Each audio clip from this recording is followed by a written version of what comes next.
2023 O'Brien Awards post-event interviews are brought to you by Horse Racing Alberta. We're here alongside trainer Shawn Steacy, who trained Sylvia Hanover, captured 3-year-old pacing filly honors here tonight, and most importantly, Horse of the Year honors. I mean, Shawn, just an exceptional campaign at 2 and 3 for Sylvia. Just what was it like for her to be acknowledged as Horse of the Year tonight? You know, that's the kind of thing that you dream of more than anything, you know, and when it comes true, it's beyond words at that point. It's, you know, you're lucky enough to find a special horse that can just do things that most horses can't do. And, you know, a great night like tonight, you get rewarded and acknowledged for her specialness. You know, it's so hard to obviously replicate a season that you had as a freshman. You know, just what were you expecting from her as a sophomore? And, you know, did she set even new expectations for you at 3?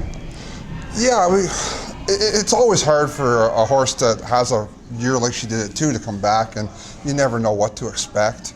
Her first start out of the gate when she beat some aged mares, and at that moment I thought, well, maybe she's going to be able to handle this 3-year-old season just okay. And you know, every race was its own picture to the story as it happened. She just overcame so many things that normal horses don't.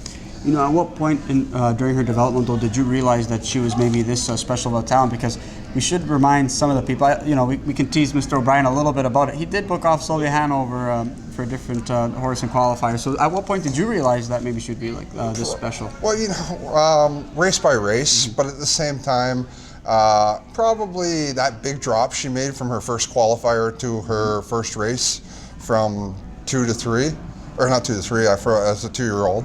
And that was a big indication at that point, a 151 mile right out of the gate. And then a lot of horses do that, but don't come back and do it the second week, where she did.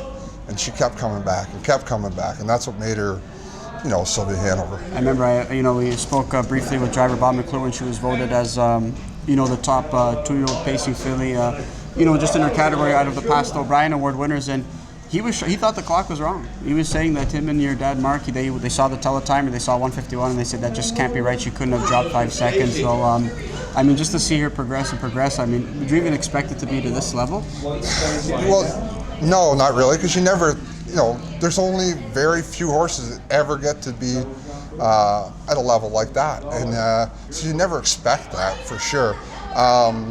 She just kept, when she showed amazingness, she just kept repeating it, and that's what's beyond normal, I guess. That she can repeat the same effort and find ways to win when beyond the expectation at that point. And you know, speaking of Bob, though, you know, just talk about the role that he's played in her development the last couple of years. Bob McClure's been a huge player in her development right from day one when he got behind her.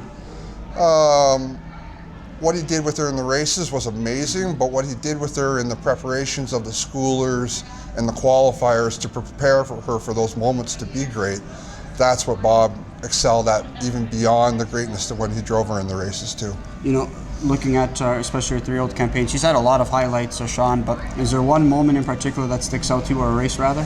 To me, everybody has a little different opinion on which race sticks out for her to them. For me, mine is the Fan Hanover final.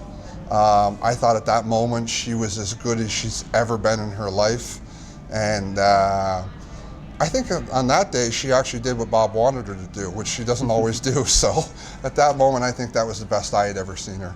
And who, a part of your team, has played a pivotal role, you know, behind the scenes for your successful campaign, or her campaign rather? There's so many names to name. You know, I wouldn't even know where to start, basically. But with the basics of it, you know, all of my family. My father, my mother, my wife, my brother, his wife, everybody. Like, the list goes on, but Steacy Stables is a team effort, and that's what separates us maybe from other stables, but that's who we are. You know, speaking of family, though, your father, Mark, he did train a former Horse of the Year Award winner in 2006, Majestic Sun. You know, just kind of talk about what it's like to win Horse of the Year even today versus then, and the experience it's been like in P.E.I. Well, yeah, well, that's, you know, during that time of Majestic Sun, it was equally as exciting as what the moment is that we're in right now. Did we ever think that we would get to this moment again? Well, maybe not really, but here we are. You know, the word generational kind of gets used a little bit loosely at times, but a couple things though, Shawn. I mean, do you find her to be a generational talent, and where do you stack her up when it comes to the all-time great fillies? You know, all time is a big category to step into and to compare any horse at that level. I do believe she's creeping into that category, though.